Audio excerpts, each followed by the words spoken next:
Spring football is back. The USFL merged with the XFL to give us the UFL, subtracting an S and an X, but keeping a U. The XFL and the USFL merged together to create one powerful spring football league called the UFL. With this new league that is supposed to resemble football and will likely fold in 2 seasons, there are some big differences between the UFL and the NFL, aka the mothership of professional football. Like a lot of things that are in the NFL are actually banned in the UFL. Let's take a look at these, shall we? Legal in the NFL, illegal in the UFL is coming up right after this. Extra point kicks are prohibited. Yes, you heard that correctly. There will be nothing that resembles a field goal following a touchdown in the UFL. Touchdowns are still worth 6, but teams will have the following options to tack on more points in a menu that's making Dan Campbell salivate right now. You can go for it from the 2-yard line and get 1 point.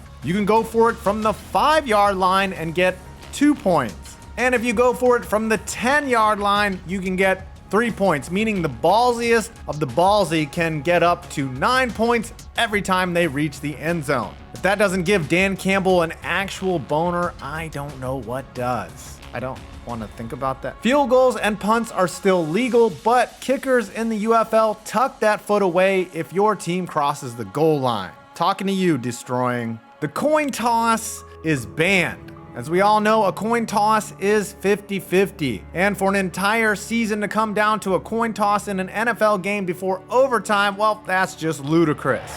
And it is heads.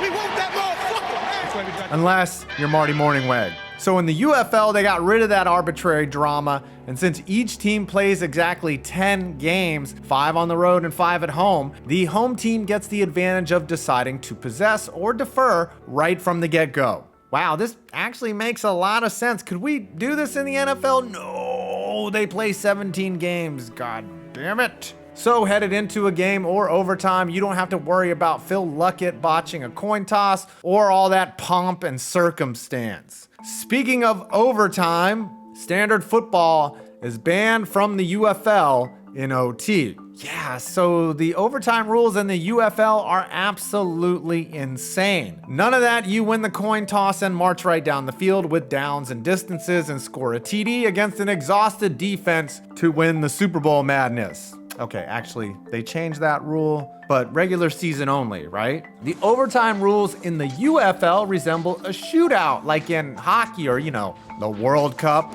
Basically, a team lines up from the 5 and gets 3 chances to score a touchdown. And then the other team goes and whoever has the most TDs wins. And if they tie, they do it all over again until someone wins or everyone dies. Sounds fucking crazy, but also might be really interesting. Limits on coaches' challenges. Yeah, the NFL kinda gets this wrong. An NFL head coach gets 2 challenges per game, and only if he gets them both right does he get a 3rd. And if he gets one wrong, he's sent to the gulag where he's tortured by listening to Keisha's music while being forced to watch every Iowa football game. And of them only on offense. Just kidding. In the NFL, if you get a challenge wrong, you just lose a timeout. Or if you don't have one of those, you are assessed a 15-yard penalty. Or if you are Joe Judge, you're given a sign that says you're stupid and a lollipop. In the UFL, you get unlimited challenges as long as your team has a timeout. So you could get 3 challenges wrong in a row if you really are a moron. And you can literally challenge anything: pass interference, a catch, your opposing coach's fashion choices. It's all